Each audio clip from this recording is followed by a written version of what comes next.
Okay, welcome everybody to Wall Street Reporter's next Superstock CEO live chat. We have with us once again next Superstock presenter, Peak Fintech Group, Joseph Johnson. Welcome. Thank you, Jack. So Johnson, you've had some very exciting news in the last few weeks. I don't think investors really understand kind of the importance of it because the stock hasn't moved that much on these news items. So I want to kind of get into that in just a second. But we do have a lot of new people in the audience. The audience is growing for Peak Fintech. So can you, for anybody that's new, can you explain to us what your business model is and kind of the size of the market opportunity you're going after in China? Sure, absolutely. Once again, thanks for having me, Jack, on the program today. Very, very happy to be here and connecting again once again with your audience. Now, as Jack mentioned, for the benefit of those who are not too familiar with the company, Peak Fintech Group, we manage a commercial lending platform. And essentially what we do is we facilitate loans between small businesses and lenders, banks, financial institutions, and other institutions who are looking to lend to small and micro businesses. So what we do is we invite small businesses to simply register on the platform, on the ecosystem. They give us access to their information, their accounting, directly from their accounting software.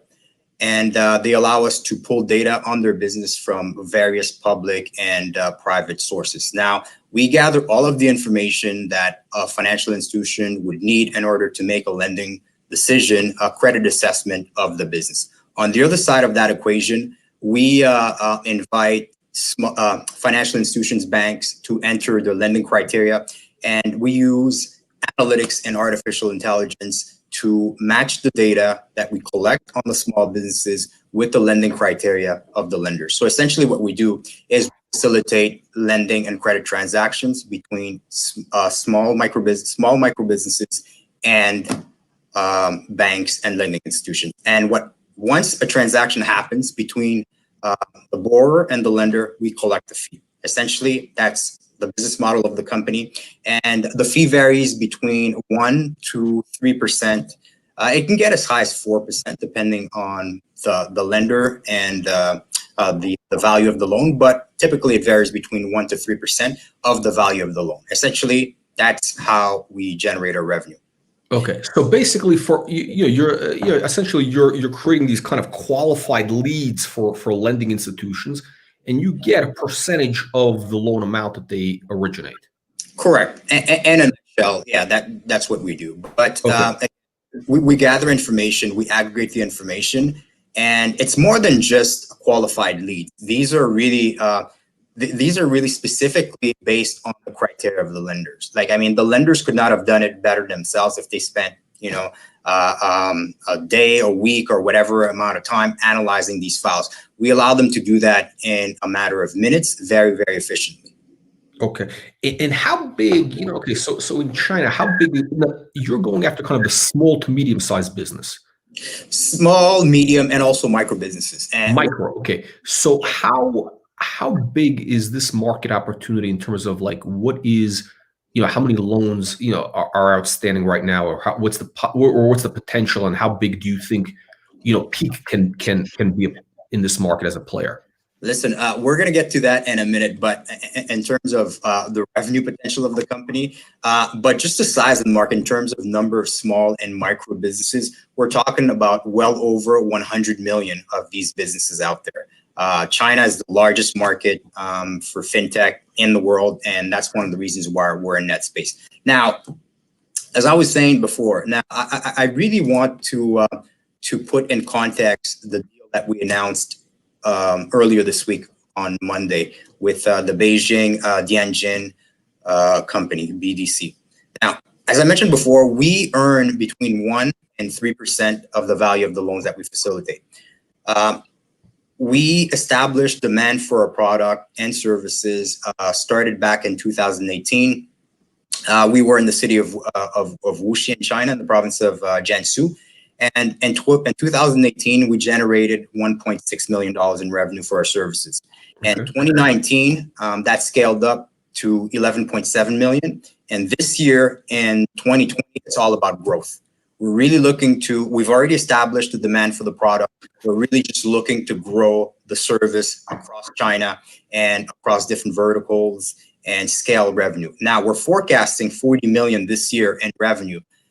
So it represents a significant jump, obviously. We have gone from massive, yeah, right. But the deal that we're talking about here is a potential game changer for the company. Now, here's what I mean by that. Now, go ahead. Now, the forecast, the 40 million that we're forecasting this year does not include the potential behind the deal that was just announced on Monday.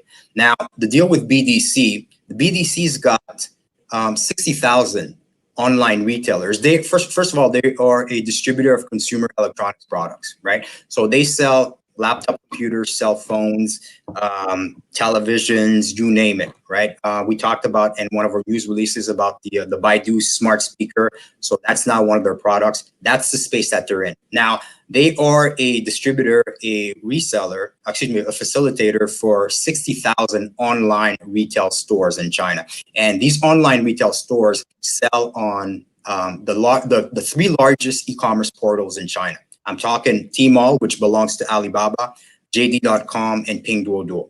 Between the 60,000 retailers that BDC is selling to, they collectively sell probably around $50 billion worth of products on an annualized basis, right? So these obviously, like, I mean, these are huge numbers.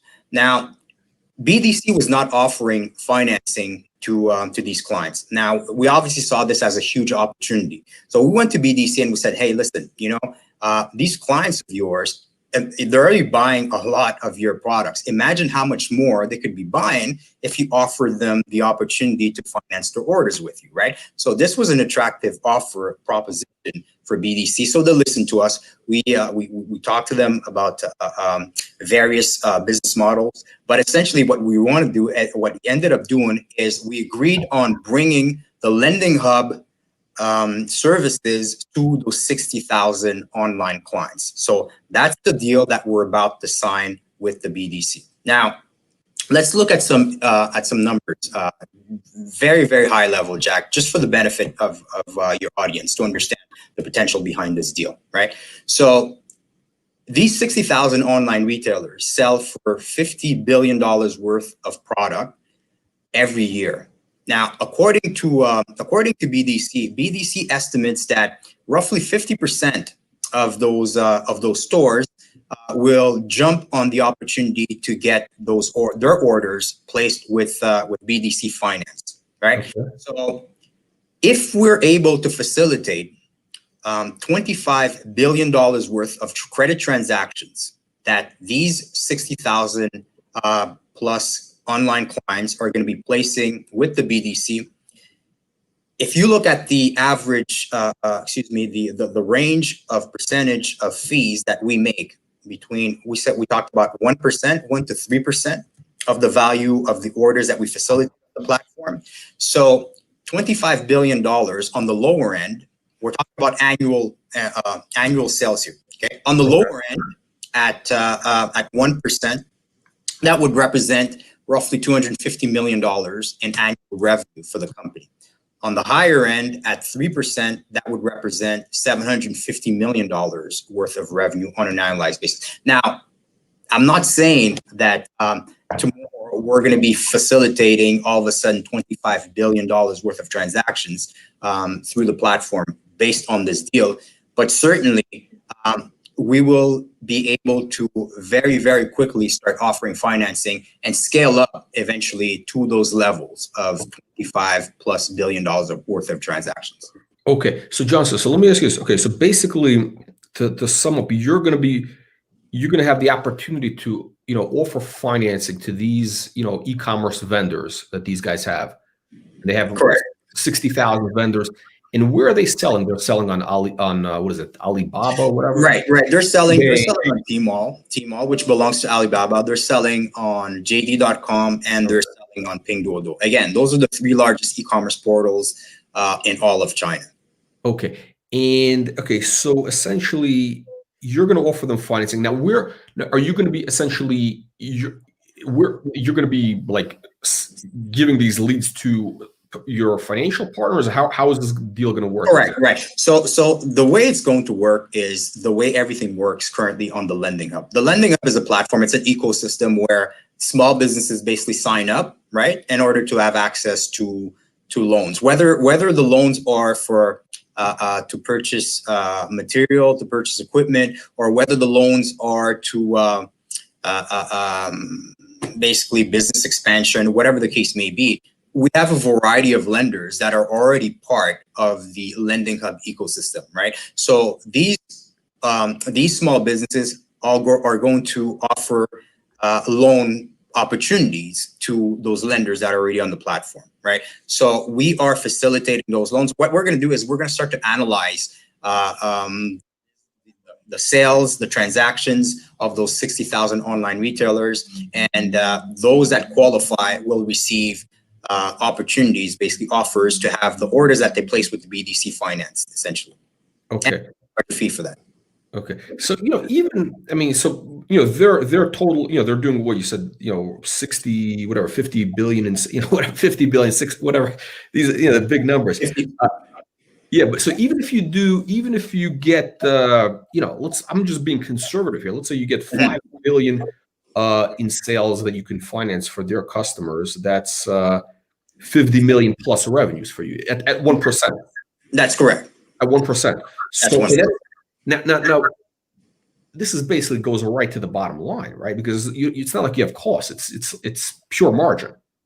Well, this is what we're talking about here. Like this, you're absolutely right. Like we are looking to offer additional services to those 60,000 online retailers. Those services would be offered in partnerships with some of our partners. What we're talking about here today is basically just the fees that we would be earning from the financing opportunities that we would present. So you're right. Like, it's essentially, I don't want to call it pure profit because there are some small expenses associated with operating the platform and marketing and so on and so forth. Right.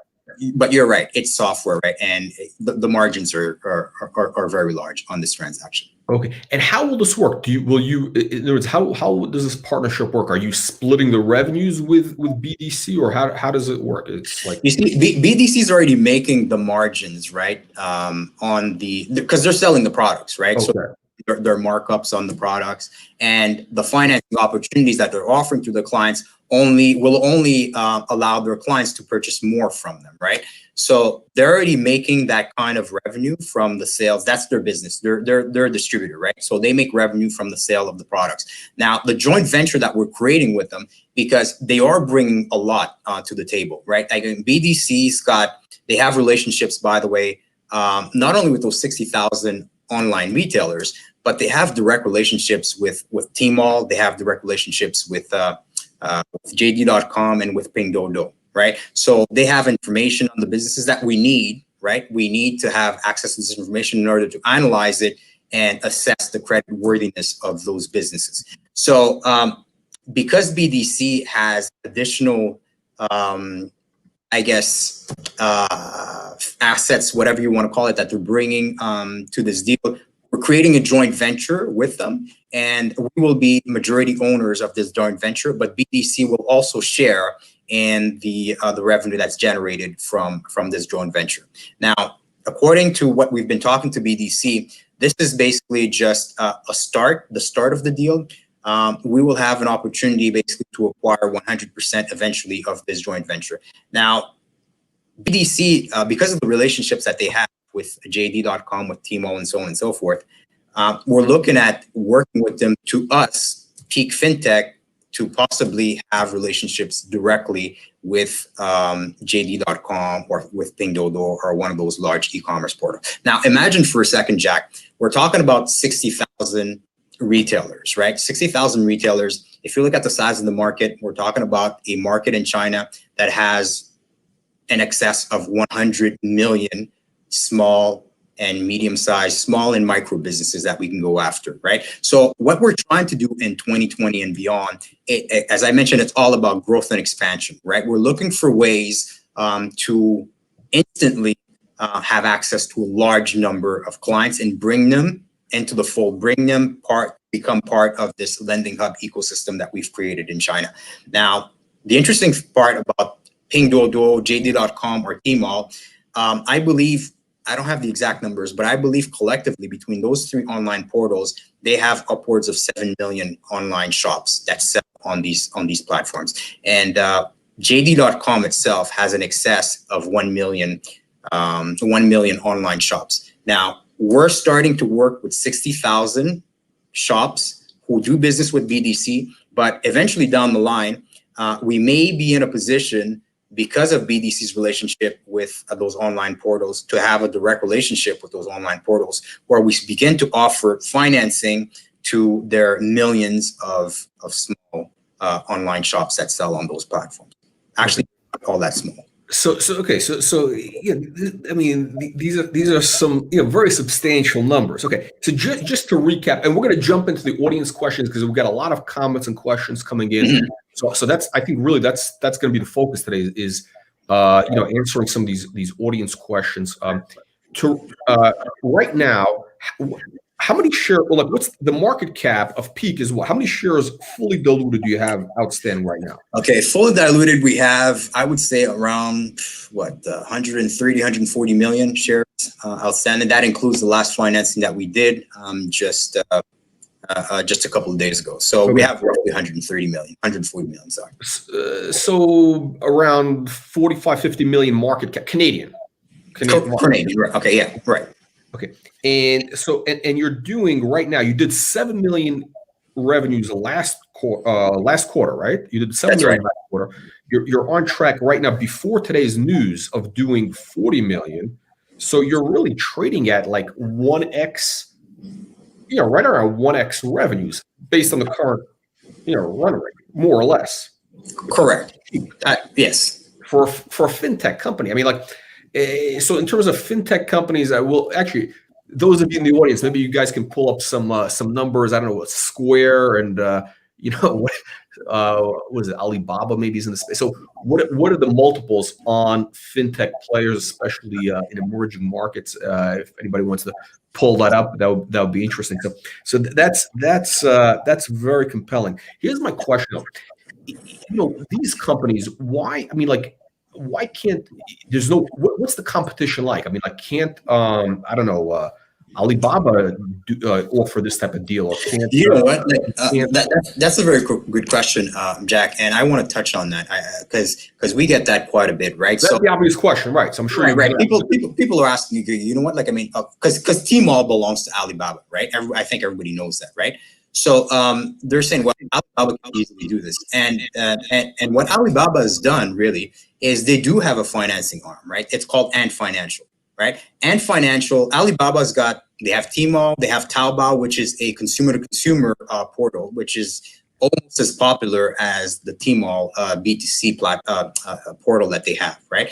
So Ant Financial offers financing to the clients that are on those platforms, but they offer a different type of financing. Now, Ant Financial is more focused on consumer, if I'm not mistaken, but they do offer small business loans, but they're not offering the loans in order for the businesses that are selling on those platforms to purchase inventory or anything like that. What they do is they will give cash advances. They'll lend based on inventory and so on and so forth, right? Like, I mean, they have visibility into all those transactions. So they extend loans based on the receivables that the businesses have and how much cash they've generated on the platform. But they're not specifically lending for those businesses to place purchase orders, right? So as far as we know, they're not doing that right now. This is something that we would be bringing, and we know for a fact that JD and Pinduoduo would be interested, we believe, in this offering based on the discussions we've had with BDC. I just want to be clear, we have not yet had any direct discussions with JD and Pinduoduo, but based on the information that we receive from BDC, from our partners, our future partners, there would be an opportunity for us to get into that space. Now, going back to Ant Financial, okay, and connecting the fintech space in China. If you're going to be a fintech player, you basically cannot ignore the Chinese market. I mean, we're talking about a country with a population of 1.3 billion individuals, like over 100 million clients. There is no market like it in all of the world, right? So if you look at Ant Financial, and this is something I mentioned the last time I was on the program, is they're in position right now to conduct the largest IPO in history, right? I mean, they are about to raise, I think, $35 billion with their IPO. I forget what the pre-IPO valuation of the company is, but it's ridiculous. Again, they are in that space, and if you look at what we're doing, I mean, we're not looking to compete with the Ant Financial of the world or anything like that. But the market in China is so enormous, right?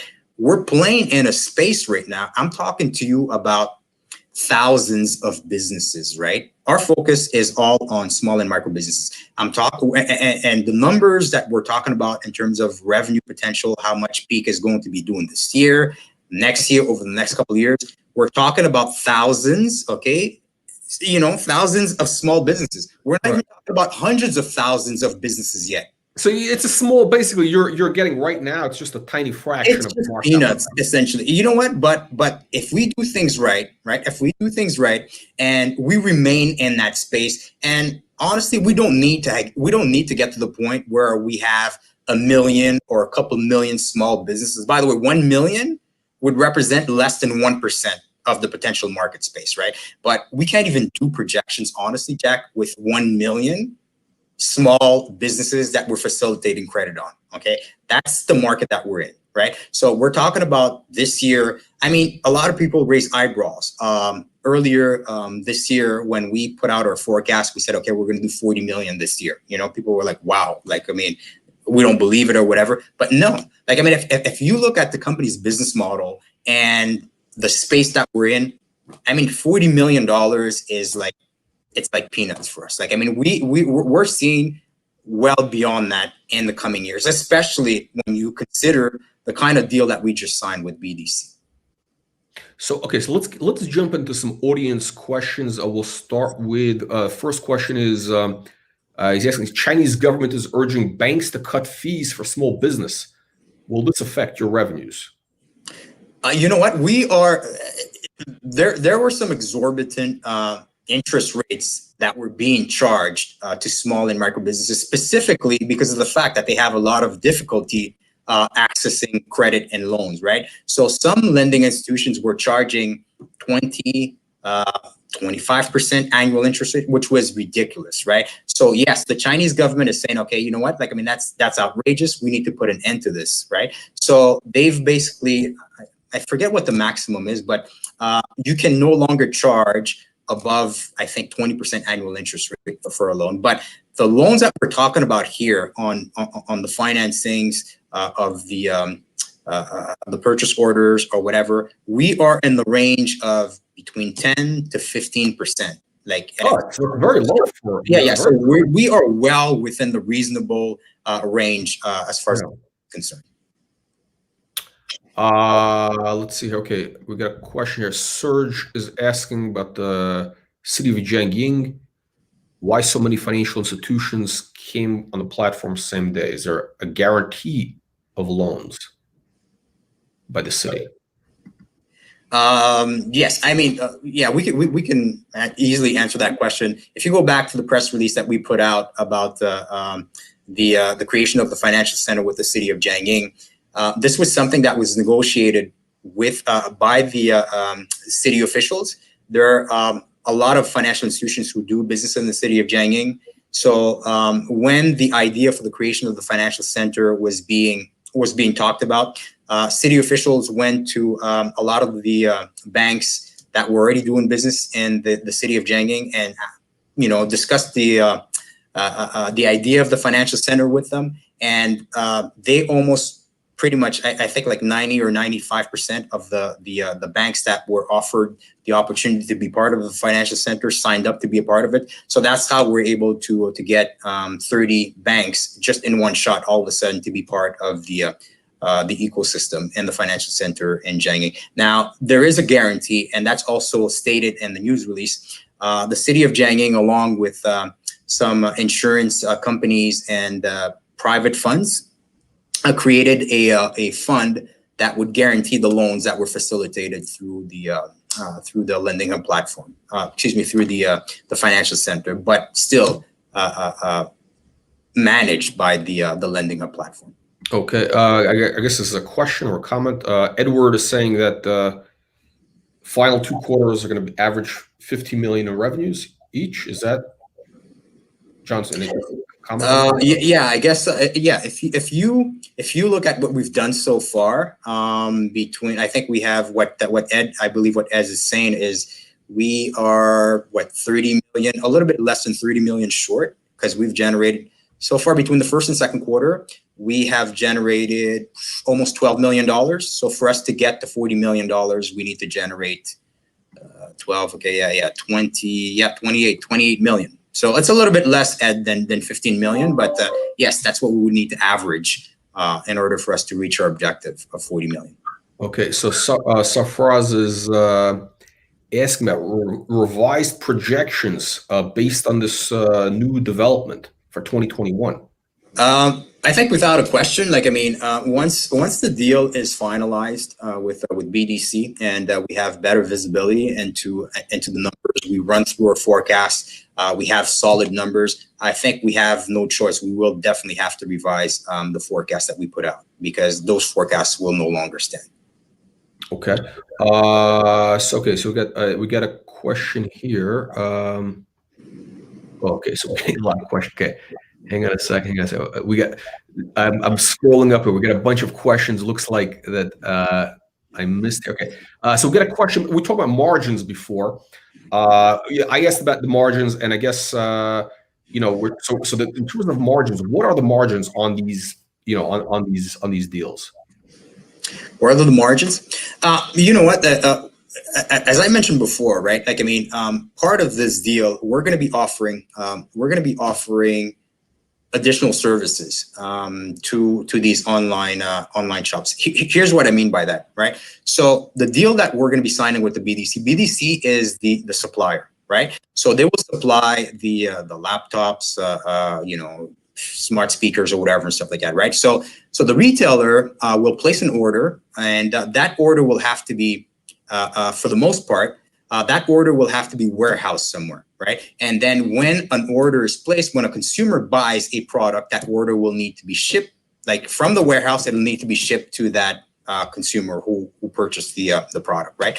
So what we are looking to offer to BDC's clients is a full turnkey service where we offer the financing of the products, the warehousing, and the shipping. Now, we have a partner, okay? A partner called Wuxi IDG. Wuxi IDG offers logistics, shipping, warehousing, and everything else that would be required. They're going to be part of this agreement as well, right? So if we look at the full service that we provide to the online shop, okay, so we will charge, for example, this is just an example, right? Let's say we charge you 15%, right, to finance the orders, and that also includes the warehousing, the shipping, the handling, everything, right? So all you have to do essentially is just market your products on those online stores. We take care of everything. And in that 15%, everything is included. Now, we charge the 15%, right? So that's our top line, okay? But the numbers that I was giving you earlier, Jack, that was not, okay, the top line. What I was giving you was basically just our portion, right? So this is how it's going to work, right? So we're going to be charging 15%, and let's say we're going to pay 10%, okay, or 11%, whatever, 12%. This is still being negotiated right now.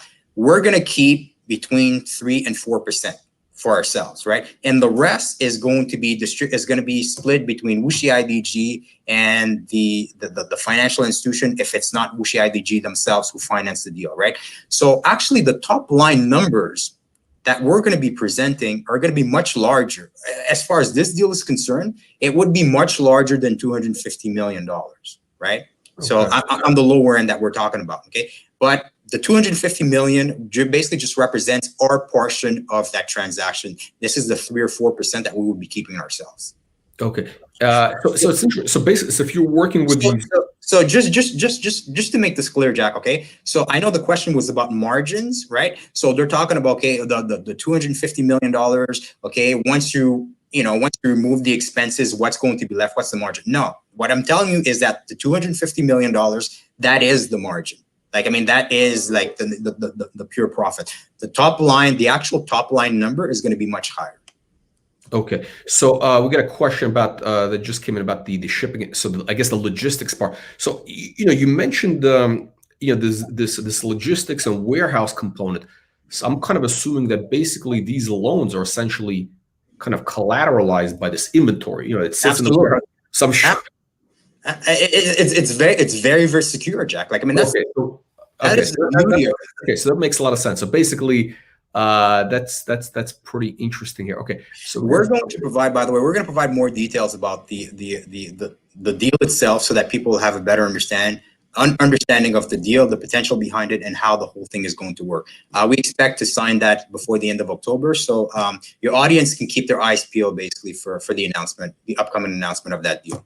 Okay, so I was asking about the multiples, the valuations in wow. Square. What's their the multiple, the revenue multiple? What is it? How many? What is it times the revenues? I don't know. I think we've looked at comparables in our space, in the fintech space, and for the most part, we're talking about between 10 to 15. There we go. 10 to 15. 10x. There you go. 10x revenue. 10 to 15 times revenue. Yeah. Yeah. So basically, I guess based on the Square, which is, so the upside for Peak is really 10x from here. I mean, the stock could be, $4,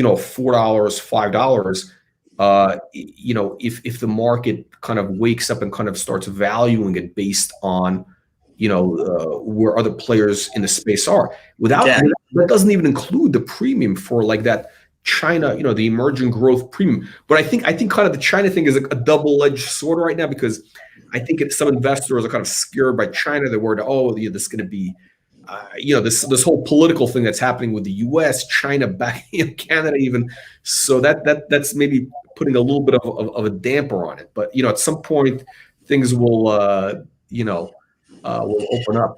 Jack, it's all about revenue, profit, and again, that if you're in this fintech space, like, I mean, that's just a market you cannot ignore. And going back to your valuation thing, I mean, I thought that's why you had us on the show, Jack. What's the program called?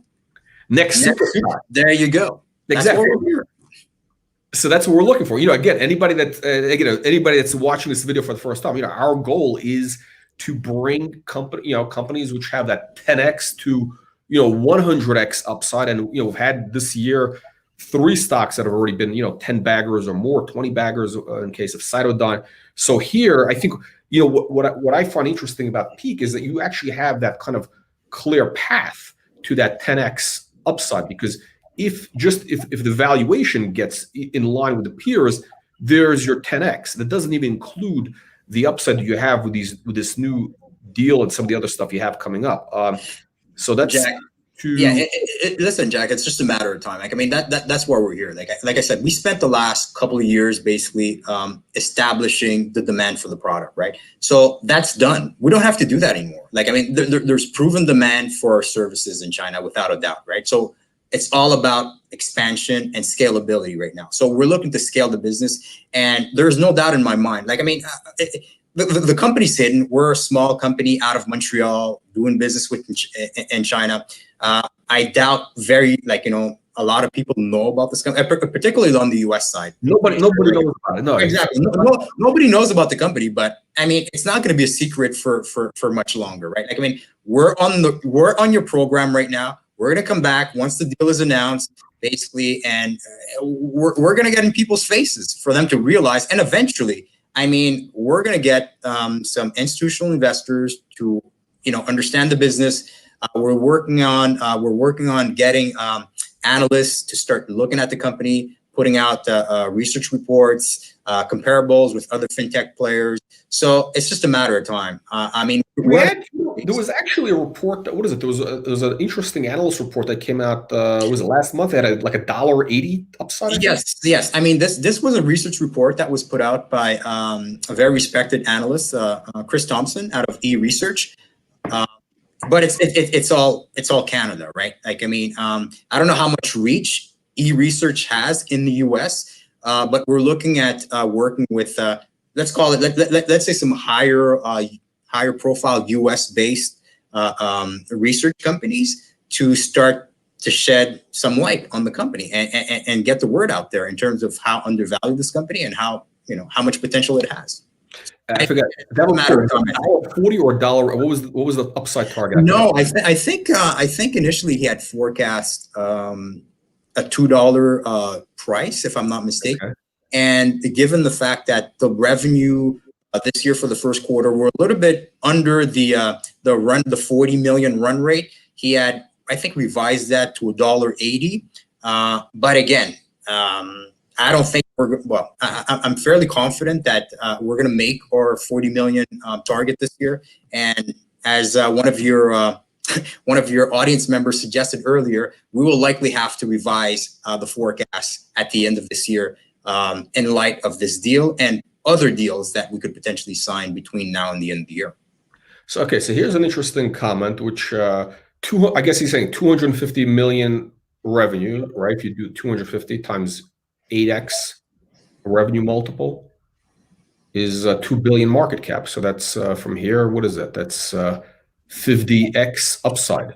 Listen, I'm not sitting here. Okay, I know that some investors have a tendency to get excited and stuff like that. Well, frankly, they have a reason to be excited because we have been delivering right on the revenue forecast. Back in 2018, we had forecasts that we were going to make 9 million. Right. So in 2018, we made 1.6 million. And at the time we said, okay, you know what, we're going to make 9 million in 2019. A lot of people were doubting us. They were like, no, whatever. But you know what? We delivered. We went from 1.6 million to 11.6. We almost made 12 million, right? So now I think some of our shareholders understand that they can trust us when we put out forecasts, right? So they don't doubt. Some of them don't doubt that we're going to make the 40 million. So if we're starting to talk about 250 million or whatever, I'm not saying we're going to do that. Like, I mean, we still have to forecast after we look at the numbers. We sit down with BDC and we see really what can be expected over the next couple of years. We'll put the forecast out. But I think people know, some of our investors know that they can trust us now. When we put out forecasts, it's because we have solid assumptions and solid numbers to back those forecasts up. Okay. I mean, yeah, the company has been around for a while. It's just really unknown in the U.S. I mean, even in Canada, the stock is not well known. I mean, you have some revenues going back.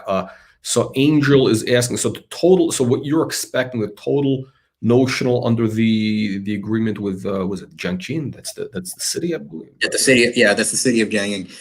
You know what? We don't have all of the numbers here yet for the city of Jiangxin. The financial center is still fairly new. We're going to give it a little bit of time, basically, to run, and we're going to be talking with city officials and some of the financial institutions that have started to extend loans based on the lending platform. Then we'll be in a better position, basically, to give a better understanding of what that deal, because that's also obviously another significant deal for us, the financial center, and that's something that we plan on replicating in other cities across China. But Angel, I'm sorry, but we just don't we're not comfortable sharing some of those numbers yet. But give us a little bit of time; we'll be able to share that information with investors as well. Serge is asking, any plans to do dividends down the road? Okay, yeah. These days in the tech world, very, very rare. I'm sorry, what was that, Jack? He was asking do you plan to do dividends?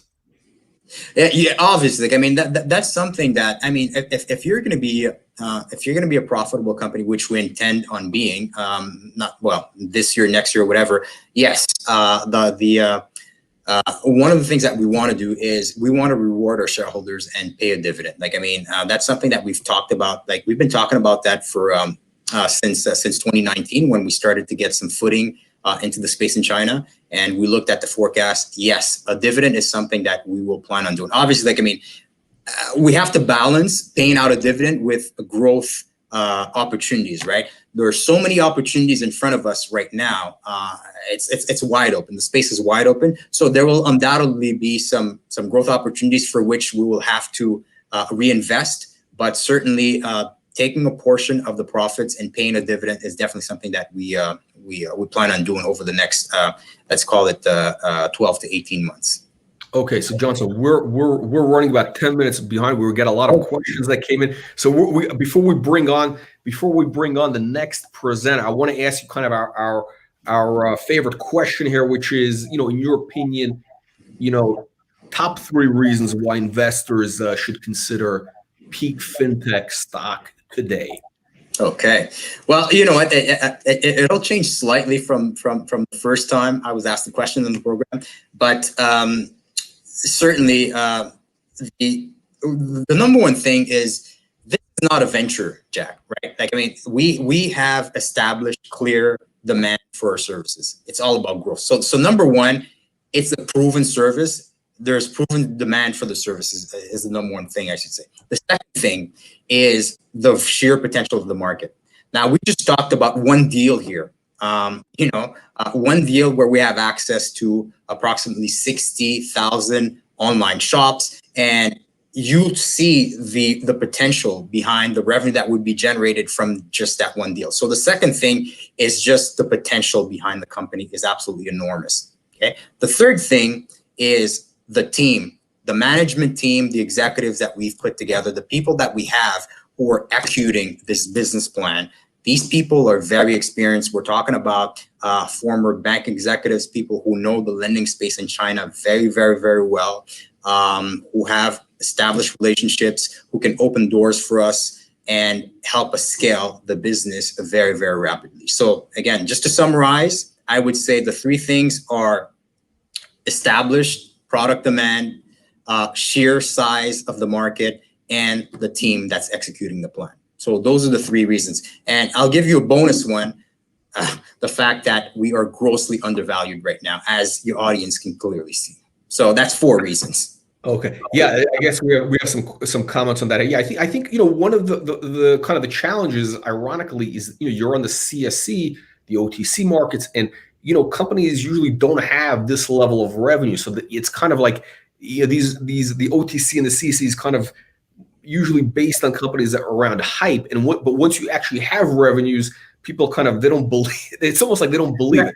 And we have that with some of our other companies that have, the revenues are exploding, but until they get to NASDAQ now, they're kind of in this no man's land of, like people, it's like almost too big for the CSE, and so it's an interesting space. Well, that's why those markets are called venture markets, right, Jack? So you get there when you're a small company, you're a young company, basically. You build yourself up and you graduate to a larger exchange, right? And that's exactly the path that we're on. We are currently looking at potentially uplisting to NASDAQ or New York Stock Exchange or whatever, and eventually for our Canadian investors to be on the TSX, the big board itself. So yes, we realize that we will soon be outgrowing the exchanges that we're on right now. We have plans basically to graduate to potentially the NASDAQ or the New York Stock Exchange on the US side. Fantastic. Okay, so Johnson, thank you again, and we look forward to hearing more news, more of these kind of upside surprises over the coming weeks, and we'll have you back probably at the end of this month. Well, as soon as I'd like to be invited back, Jack, as soon as we announce the deal with BDC, because we will then have all of the details for the audience in terms of what that deal will mean for the company in the future. Johnson, hey, look, as Container Guy says, we're all excited. You're welcome. You're welcome back anytime. We'll see you again soon. That sounds good. All right, thanks, Jack. Okay, let's get ready for our next presenter, our next super stock presenter. Scott, are you there? Here I am. Okay, you're ready. Okay, I just want to make sure we got good sound. Can you talk a little bit? Make sure. Yeah. Can you hear me now, Jack? I'm ready to go. We have a little bit of an echo. Or do you have what kind of mic are you using there? I can try and switch to a headset. Hang on a second. Actually, yeah, you just keep talking. I want to make sure. How's that? Oh, it sounds better. Yeah. Okay. Yeah, let's just like try not to move that thing, because once it moves again, sure, we're gonna get that sound. Okay. Whatever you have to say is going to be very important. That's why we got to make sure that the sound quality is good here. Yeah. How is it if I just try and hold my mic? No, it's good. It's good. It sounds okay. Here we go. Let's see. Okay, let me just get my notes here ready. Okay. All right. Everybody who's watching right now, you don't want to leave. Believe me, this next company is going to be very worth your while if you're following the esports space, sports betting, one of the hottest areas. Okay, welcome everybody to Wall Street Reporter's next Superstock. This is the CEO live chat for today, October 7th, 2020. We have with us once again FansUnite and the CEO Scott Burton. Scott, welcome back. Hi, Jack. How are you doing? Fantastic, Scott. There's a lot of excitement kind of building in the esports, the sports betting space. We had I think just a few weeks ago the CEO of DraftKings. He said that they're expecting that esports betting is going to be possibly their biggest category, bigger than live sports. Yeah, and we would agree with that. That's kind of the future, as we can see by what the next generation of fans are doing. They're not going to baseball. They're going to the top esports titles. And I got a couple of things that we can sort of mention to speak to that in terms of numbers, because the pandemic that we're going through really produced some results that we could look at in terms of esports growth and appetite. And so some of the UK sports books recently put out some numbers. And if you looked at March over March, so March 2019 to March 2020, the markets on offer, so that means the amount of options to bet on esports, so betting on games, matches, tournaments, the markets on offer on UK sports books was up over 4,000% year over year. So what does that mean? Wait. Markets on offer means different betting propositions? Different games, matches on esports. So yeah, it could have been they were picking up different propositions. They were picking up different games. So, the top 3 games for esports betting have been typically PC-based games that have history. So Counter-Strike, League of Legends, Dota 2.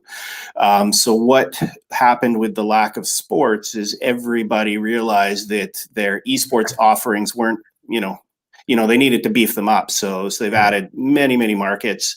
Revenue was up over 3,000% in that time on esports betting. There was a large increase in that of the, betting on sort of what would be considered more traditional style sports on esports. So betting on FIFA or Madden. So now you're betting on people playing, an electronic soccer game or an electronic football game. But what it's really done is shown people, especially operators that we try and work with, the value of having sort of a robust esports offering. So that's what we've been trying to push for the last number of years in our platform. And the interest in our platform now has kind of gone through the roof with this realization that esports are kind of here to stay. And if you're a traditional operator, you need to have a solution. Yeah, it's funny. Every time I have you on, I always find the whole concept of esports, of betting, betting on esports. It's like, and the engagement level of esports, it's mind-boggling. I haven't played video games since the Commodore 64. So it's been a few years, right? Yeah. So, but it's fascinating because the way the society is right now is like, unlike regular sports, and we've talked about this, and it's just, I find this amazing, is that people, they can relate to esports because anybody can play this, anybody can play these games, and and then they can watch, and there's kids making like $10 million a year in their basements. Yeah. Maybe it's a mansion now, but there's guys people are paying $20 million to watch some of these guys play esports. Yeah. The revenue abilities now for people to actually be professional gamers, and that is it's huge. Streamers as you say, are making $500,000 to $1 million a month just by the audience they can generate, and that's where everybody's looking to how do you capture, how do you monetize that? And that's been some of the struggle in the esports space, I think, for the last couple of years. Is there's no denying that it's massive, it's growing, and it's not going to stop. And the thing we like about the betting aspect is this is an actual way to monetize the eyeballs that are all engaged, and you can create highly engaging betting products off it. So I think far better than what you get with traditional sports. No, I think you've given some demos before. So essentially you're able to with your product, like your esports product, you're able to do. If I remember, you can bet before the outcome of the game beforehand, right? Yep. You can bet during the game, in stream, I think you call it, and Yep. various different, propositions inside. Like what? Give us some examples. Like this is crazy stuff. Yeah, so some examples, games often play on rounds or maps, so how many rounds are going to be played. But then in a game like Counter-Strike, who's going to get the first headshot? Is there going to be a knife kill next round? Is the bomb going to get planted?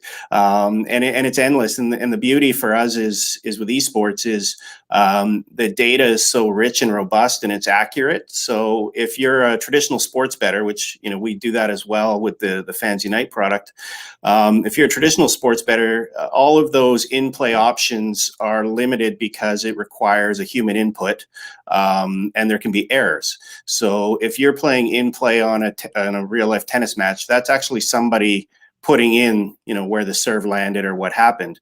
If you're talking esports, it's direct for server, so you can get real time and real accurate and just endless combinations of bets. So really what we see with our stream betting product is, as you mentioned, that ability to roll out bets every 20 to 30 seconds for an entire match. And it's really then generates time on site, and it gives you an opportunity to increase the monetization of every user. Because, if you're in the sports betting world, you're paying hundreds of dollars a user. So to acquire a user, people are paying $300 to $500 these days to capture that user.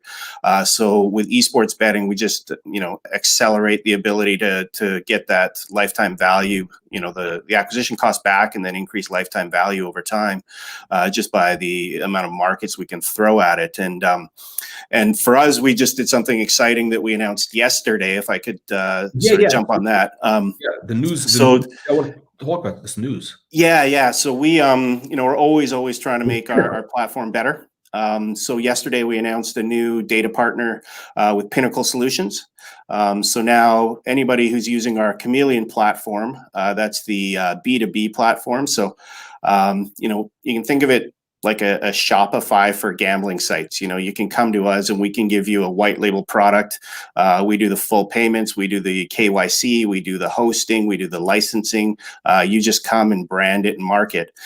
So with Pinnacle offering now, you can access that through our platform. So we're the first B2B product to offer up Pinnacle Solutions esports betting data, and some things there. For people who don't know, Pinnacle is one of the biggest, online sports books in the world, known for having the best traders in the world, known for being the best margin sports book out there, or lowest margin. So it allows our partners to plug into that and access the odds and risk and trading management of Pinnacle Solutions. And the value there is, to take that offering is one of the big hurdles that we've found in esports. So we've been at esports betting since 2014. We've been around the space. And as we talk to larger operators who come from a traditional sports background, the concern has often been about the ability to make money off of esports betting. And really that is because with it being such a new space, having people who can set odds accurately is a real challenge.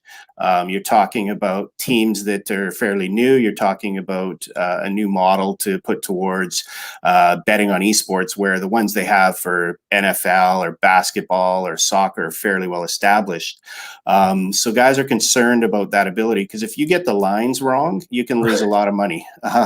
For anyone who understands the sportsbook space, that's how they make money, the margin there. So having the Pinnacle option, I think, takes a lot of that away. Pinnacle's been doing odds on esports since 2010. I think people don't realize that, how long some people have been at this, and Pinnacle's sort of the first ones doing it, and have been known to be the best at making money off esports.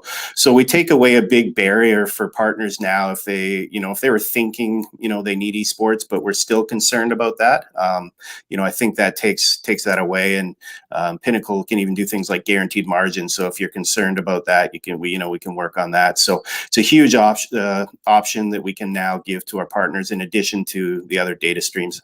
Okay, and your partners now it's actually you're entering the U.S. market now. You announced this recently. Yeah. Okay, so you're in a partnership with, what is it, Gameco? You're going to be entering the U.S. market, so you're going to be offering, you're going to sort of have a product for esports betting in, physical casinos, and also whatever online, however they access it online. So this is going to be part of it. This Pinnacle kind of data, is that what we call it, a data product, or what is that? Yeah, it's really a data feed. So in the sports betting world, there's people like Sport Radar, there's Bet Genius. If you move on to esports, there's additional ones. So typically a lot of sports books, Sport Radar, for example, would provide hundreds of online sports books with their data. So you're getting from them, all the match calendars, so you can put the matches up on site. You're getting start times, you're getting end times. Then you're getting, if you dig down, you can get their trading services, which means that you'll be showing the odds from their trading teams on your site. So it's a data product. The nice thing about Pinnacle is they have a relationship with Grid Esports, and Grid is doing direct data partnerships with different tournaments, different leagues, different publishers. And so that gets access to the actual data streams. So that allows us to show those on site as well, without lags typically. So a lot of the problem with some operations or data feeds is if they don't have the exclusive rights with the operator, then you're going to be running off of a lag, which impacts the business, especially if you're trying to in-play betting. So here we're confident in those feeds. We're confident in the traders, and then we can add it to the mix of products that we can offer. So in addition to that, that's on the fixed odds betting side. So that's what people would expect to see from a traditional sports book. You go in and you see the odds of who's going to win. We also offer our stream in play, which is pari-mutuel betting or pool style. So there the actual users are creating the returns. It's not a bookmaker. It's not an odds maker. We still have our esports daily fantasy product, and then we've added our own casino style games, random number generated games. Okay. Now, one thing I want to kind of go back to for just a second is you mentioned, the valuation of, of users, what, I guess the customer value, like you said, like $300 to $500 per user. Yeah, and could be higher, but yeah, and it's in the hundreds. So if a traditional sports book is going to be paying, that's going to be their customer acquisition cost is in the hundreds of dollars per depositing user. Okay. And you actually have a user base of, I think you said 300,000 customers right now. Yeah, if you look at across the suite of products that we have under FansUnite, so FansUnite being the parent company, if you look at the esports betting products we have ourselves, if you look at McBookie, if you look at our social product under FansUnite, we have over 300,000 registered users right now in our network. That doesn't include the ones that are using our our white label partners, so that increases it. Just the B2C. We're only talking about the B2C customers.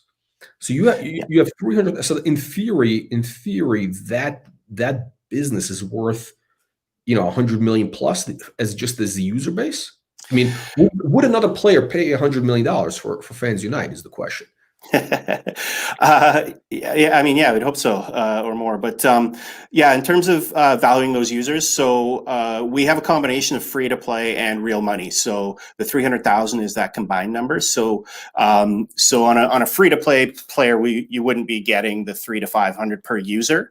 But what I would say is those are high intent users. So this isn't just, we're gathering random emails. These are people that have signed up to one of our social betting sites. So these sites they mimic betting activity. You can do it free to play. So I would call them pretty high intention users. And so as we can show that we can turn them into depositing users either on our own products or moving into some of our white label partners, the valuation of those go up. The reason why not all are monetizing is we run these sites to use them as an acquisition tool in markets where we're not yet licensed. So we can be acquiring users in areas where we currently don't operate as a licensed product. So North America is our biggest example. So the biggest free-to-play user base we have is in North America. What is nice about having that now, though, is affiliate models also work really well these days. So the US sportsbooks, I would say, are probably paying higher than what's been average in terms of customer acquisition costs, because it's currently a bit of a land grab in the US. So if you look at with the US regulating at a state level, you got the big names like FanDuel, DraftKings that are spending probably more on acquiring those users because, it is a land grab right now for them. So we can look at our free-to-play sites and turn those into affiliate-style models if we choose to, and start to monetize those users. So the value definitely goes up as an affiliate model as well, because typically on an affiliate model, we would either get paid a cost per acquisition or a cost per depositing user. So every time one of our users deposits, we would get paid. Or we could do a rev share deal where as they monetize, we share in the revenues. So as the states continue to open up and the cost of acquiring users keeps going up, we'll be looking at monetizing our free-to-play user base. But if you take our paid users, then yeah, I would say we could be asking for the hundreds of dollars per user, and it gets us a pretty good valuation just on a user base level. Yeah, so I mean, I think that's what I find compelling about the stock right here is, to a large extent, it's I don't know if the word is it's undervalued or it's been de-risked, because you have you have a growing base of revenues, which we're going to talk about. You have big upside, but then you have this kind of base, this user base, which is really worth money. I mean, that's probably worth more than the company's market cap right now. Yeah. I mean, I won't put a value on it here, but yeah, I think where we're at now is probably undervalued, and it's partly, I think, because of we recently did a two company merge, and that's why we're doing things like this, is to let people understand what that means, how the two companies coming together, what the combined entity looks like. I think we're still being looked at as being valued as if we're each a standalone business, or what we were valued at going in. But combining the user base, combining the revenues, combining the technology, combining the licenses, yeah, I think we're at a pretty low valuation. I think it's just investors in general, they just don't understand. They don't understand they don't understand the story. The esports, it's a little, they have a hard time getting their hands around it. Maybe also, again, like a lot of our companies that we get involved with, you're on the CSC, the OTC, so there's not really a lot of visibility. So it's kind of, which is the opportunity. So Mohammed is asking or comment. Acquisition value, not much harder. Yeah. So, what is the correct value for the stock? What should it be? At least, well, we're looking for 10x to 100x upside. So, but based on the numbers, I think it's got to be at least 3x up from here, based on just the user base.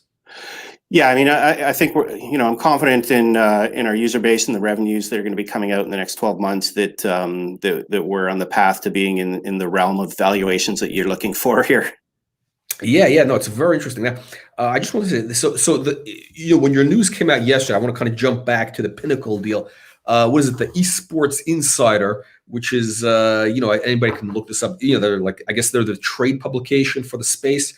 So they said this deal will likely open up a significant network of potential partners and clients for both FansUnite and Pinnacle. With brand equity as rich as any bookmaker operating in esports, Pinnacle can surely help legitimize the Chameleon gaming platform and its offerings. So that was their takeaway. They're bullish on this deal for both parties. Yeah, again, anybody I think who's an esports insider is I'd put it as the top sort of publication out there. The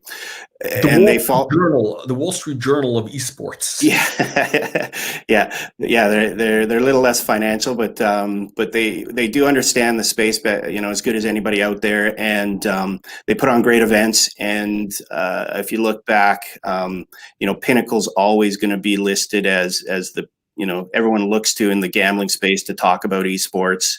They're clearly a leader in the B2C area of esports. As I said, been trading esports longer than anybody. Their trading team knows it better than anybody. So it is definitely, I think, a feather in our cap to be able to put a name like that next to ours, to have been able to be a part of the process of building out the product. So we had some input there on what the product looks like on plugging it into our platform. And it has already opened up opportunities of people that are wanting to get into esports and seeing that announcement and reaching out to us for a full turnkey solution that we can offer, which lets them, for a pretty low entry cost, get themselves up and running with a very robust esports betting platform, probably more so than they could find anywhere else. Okay. So in terms of going back to the U.S. market, you're in partnership with Gameco. So exactly how will this work? So in other words, now you're going to be able to offer this, the Pinnacle data to casinos. So in other words, they'll feel more comfortable taking esports betting. Yeah, definitely. It allows us to do that. So the deal with Gameco we did is a multi-partnership there. So it allows Gameco has a lot of the casino relationships. They have the licensing throughout the U.S., so it takes away that massive hurdle for us as a smaller company of going out and trying to license state by state in the U.S. So they give us the license coverage. They have all the relationships, and then we will go in and provide the full front end platform for the operator who wants to run esports betting, and then we can use from one of our multiple data partners. But Pinnacle is an option, so we'll have options for partners on the data side, and this just adds another one. Going forward. So we have in the US, we also partner with the group 10 Star, which I would say is very similar to what Pinnacle has to offer. But we also have Radar built in, we have others. So it's really an ultimate in flexibility on our platform as well. So, by having different. So like one of your customers, they can decide which odds maker they prefer with your system. Yeah, they can they can have some options there, and really the reason we've sort of set it up that way, because most people you go to only have one data integration, so they have one data partner and that is it. This allows us in the future, so it's really kind of thinking of the future for us, because as the space matures, I think what we'll end up seeing, and we've already seen the beginning of, is exclusive data partnerships at a game publisher level or a tournament level. And that means that, taking the North American example, you'll have Sport Radar has gone and done the exclusive data partnership with the ATP Tennis Tour. So if you want the best in tennis data, you're going to probably want that. So here we can actually turn it on in the future by games or by publisher. So if we decide one group has the best League of Legends data and an exclusive deal with Riot, we can say that's the one we're going to use there. It gets us better stream, no lag. If someone has a better CSGO product, we can turn that on there. But ultimately, it is the option of our partners on what they want to see switched on and off. Okay, wow, it's incredible. And now Gameco, how many markets are they in the US? I mean, are they pretty much in every market that allows sports betting? Yeah, so they're I know they're licensed in over 29 jurisdictions total. Some of that's US, some that's outside, but that would cover probably most of the US jurisdictions that are currently allowing sports betting.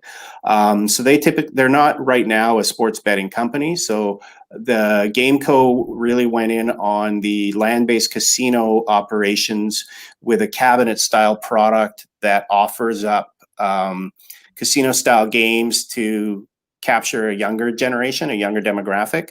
And so their games are similar to what we're doing with our online casino games. They're focused around video game or esports themes, but also try and incorporate a bit of skill, not just chance. So you're not just sitting there pushing a button and watching spinning reels. You're actually almost playing a video game. So that's given them a massive footprint and some great partnerships. Because of their knowledge of the esports space already on the cabinet style, they were getting asked by their casino partners, because all the land-based are looking to get online now as things open up. You know, they were being asked, do you have an online product? And that's when our conversation started. I've known the CEO of Gameco for probably 6 years, Blaine, and he said, you know, is this something we could do, combine forces here? And so we did, and it gives us a huge opportunity, because the US really probably wouldn't have been something we would have attacked even in the next 12 months, just because of the fragmentation they have down there and the uncertainty in terms of which states are going to not just legalize sports betting, but then after that, they've got to make a decision on esports as well. So just because they've legalized sports betting doesn't mean that you can bet on esports yet. Okay. So it's a huge risk to take, or a burden in terms of regulation and cost for a company like ours. So that's why we love esports, because of the massive opportunity around the rest of the world. But having the partnership with Gameco that takes that away from us allows us to basically now go into the US and get our footprint, our toe in the door, I guess, and grow from there and expand with Gameco. Okay. Wow. So yeah, that's pretty interesting. So Gameco, can you mention some examples of the casinos that they work with, that people would know about? And they're putting, essentially, their product is these there's like a cabinet, which is the slot machine type of look, with the video. Yeah. I don't know if I can speak to their commercial deals, but I'll tell you, I mean, you would know in the casinos you can think of, they're there. Okay. So they're like MGM, Caesars, Penn, whatever it is. They're on that level. Yeah. Okay, and they have the machines installed.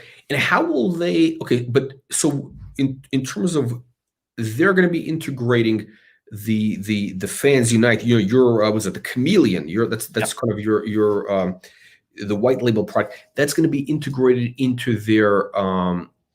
Is that going to be available in the cabinet or on their online offering? So we're starting online. But there are talks about having sort of kiosks at some point in the brick and mortar. The initial requests and opportunities around the online products for these operators that are all switching to online, and obviously with the COVID, online has become more of a priority for everybody to get that moving along quickly, because some casinos are still struggling to get people in the door. Okay, so we got Mohammed saying the stock is I guess he's saying is trading on good volume but dropping. Why not reacting to news? I don't know. It's these things, the markets never make sense. That's kind of the opportunity. True. Yeah. All right, so let's. So I asked you about the valuation. We got the Gameco deal. What else do you have coming up? What kind of news flow do you have that investors can keep an eye on over, as we get into the, we're already in October, we're heading into year end. What else do you have coming up in the hopper? Yeah, so coming up, we're going to have a couple of new commercial agreements that we'll be announcing pretty quickly here. So I expect to be back on with you within the next couple of weeks. We've got so both on our Chameleon side, but also on our game side of the business. So Ascot Games, which is developing the online casino games for esports fans. So we have a few things that will come out of that. Okay. More licensing. So our gaming licenses coming out of Malta, should have those in the next few weeks. The only delay on that was we did the merge. So FansUnite and Ascot merged. Ascot was the one getting the licenses in Malta, but with the new corporate structure, we've had to go back and do the corporate due diligence again. So that's all completed. So we'll be announcing a couple of licenses there. It gets us an EU gaming license in Malta, both out of B2C, so running brands directly ourselves or for white label partners, and then a critical software supply license. So that opens our Chameleon up to hundreds or probably more than that, but hundreds of thousands of operators out of the EU. Wait, you said how many? There's hundreds of. Hundreds or thousands for Okay. So yeah. How many operators? How big is the market opportunity for like your Chameleon product? Like, how many operators are there that could benefit from what you have? So there's definitely, I look at, say, a Sport Radar is integrated with over 500 sports books, and that's, a small percentage of the available sports books out there. So it's a massive, massive market if you're just looking at online sports books throughout the world. So through the licenses we have, Malta opens up over 150 different countries. We have a partnership in Curacao, which has, 150 plus countries.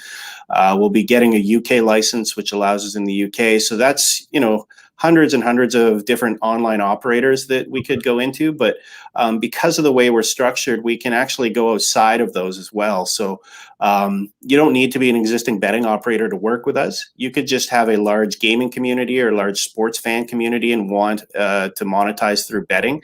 So those are all opportunities for us as well. So there's one group we're working with, had a gaming site with over 3 million registered users, was looking for a way to monetize. So we'll be working to give them a sports bet or an esports product. So they're an esports website, basically. Yeah. So there's lots of people who've built out great content and built out great user bases. And, online advertising revenue for a lot of people has been in decline for a long time. So it's, you've got even 100,000 users and you want to monetize them better. This is one way potentially to do it. Okay. So now, so let's use this example. They have 3 million users. I guess whatever, they're getting news on esports tournaments or whatever, games, whatever. Typically, what percentage of those people are going to be interested in betting? Like, how many of those could convert? How would you monitor? How much could that deal be worth? Yeah, it's a challenge today because it depends on what countries they're located in and things like that. So, early days with them, I would estimate, we could convert 10 to 15% of the users based on the regions that their users come from and the areas that we're okay to offer real money betting to. Okay, well, that's significant. Yeah, for sure. So 10%, even if it's 100,000, that's still a lot. That's like that's a lot of people. If they're monetizing on a betting site, that's a lot of people for sure. Okay, so in terms of the market opportunity, let's talk about the numbers, that investors can kind of like relate to. You mentioned the Sports Radar. They're at 500 sports books, or they're powering 500 sports books, right? What kind of numbers are they doing? What kind of numbers are they generating with that? To be honest, I don't know what the revenues of a company like that is, but it's in the hundreds of millions, in the billions for some of these sports books operators. So they're billion-dollar companies in terms of market caps. Look right now, how many sports books are you powering right now? This white label solution. So Chameleon, our Chameleon platform currently has five sites running on it right now. Okay, and you're doing what, a couple million in revenues right now? Yeah. So as the entire company, so the entire FansUnite, so that includes B2C revenues and B2Bs. Okay. That's where we'll be this year. Expecting to more than double, triple sort of next year based on where we're going. Because last time you had Darius on and he talked about, I think, the growth of McBookie, which was up. That's the consumer product. Okay. B2C, yeah, exactly. So, their year-over-year turnover in July and August, when there wasn't a lot of sports, was over 100%, and that's not considering the return of sports. So, we're already seeing that one ramp significantly, and that would have been is going to be a larger portion of our revenue this year because we're really just starting to turn on revenue on the Chameleon product. So next year will be a better reflection of that as we add partners. Okay. And so, if you talk about roadmap, the additional news coming out, we'll have more partners we'll be announcing. The licensings we just put out for a group, a Latin American focused brand on Chameleon. So Vamos GG is live now, focused on primarily the Brazilian market, which is a very big esports market. So that's live. We've got a group that is doing that, and we'll be running marketing for that site. So we'll be able to start to see some growth on sites like that. starting the UK license process now. That's been started, so that'll get us access to the UK market. Okay, so really, there's a lot of runway. I mean, in terms of you right now, you have like a handful of sports books kind of with Chameleon versus the Sports Radar, which has 500. So that kind of speaks to the size of the opportunity. If they're doing hundreds of millions of dollars more, so this there's some significant opportunity here. And we're ready to scale. So I think that's important. Like people talk about. I think maybe looking at us as more of a startup. I don't think they understand that, we've got servers and gaming licenses already set up around the world. We've got a global team set up. So we're now at the point where we are just, throwing gas on the fire is where we're at. We're trying to add as many partners as we can to platforms.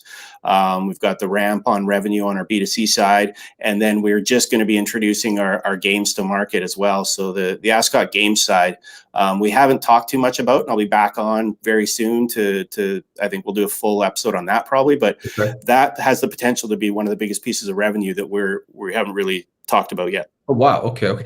Excuse me. That's the video game style. Okay. Yeah. So we've got our next 2 games. So we have by the end of October, early November, we'll have 4 games complete. We've got a roadmap that'll get us over 10 next year, and the response has been amazing. So we'll be getting those into casino aggregators, and just one aggregator partnership could put us into 100 plus sports books with those games, and they're all revenue shares. So every time somebody plays one of those games on one site, we'll take a percentage of the revenue. So casino aggregators, if people don't know what that means, again, when you go to a traditional sports book or an online casino, you're going to see game content. So currently you're going to see blackjack, you're going to see poker, you're going to see slots. Most of those sites are plugged in with an aggregator, and the aggregator goes and gets content from all different publishers. So micro gaming, NetEnt, Scientific Games, or whoever makes the games will put their games in with the aggregator. So then as an online sports book, you turn on that aggregator and you can pick and choose from all the games that are on offer. So we've just plugged one into Chameleon to open up more casino games, and that's got over 6,000 game options on it for our partners. So just getting into one aggregator opens us up to hundreds of sports books. So we're looking to get into many, many aggregators, get ourselves access to thousands of online casinos and sports books next year, and then generate revenue from every one of them that takes our games. Okay, I guess what investors want to understand is like what could the the revenue picture look like a year from now, so that way they could kind of value the stock. I mean, could you be doing 50 million, 100 million? Like what kind of upside is there once everything starts kicking in? Yeah, those are targets for us. I don't think we'd be doing that next year, but we'll be ramping towards that in the next few years for sure. Is where we're trying to get to.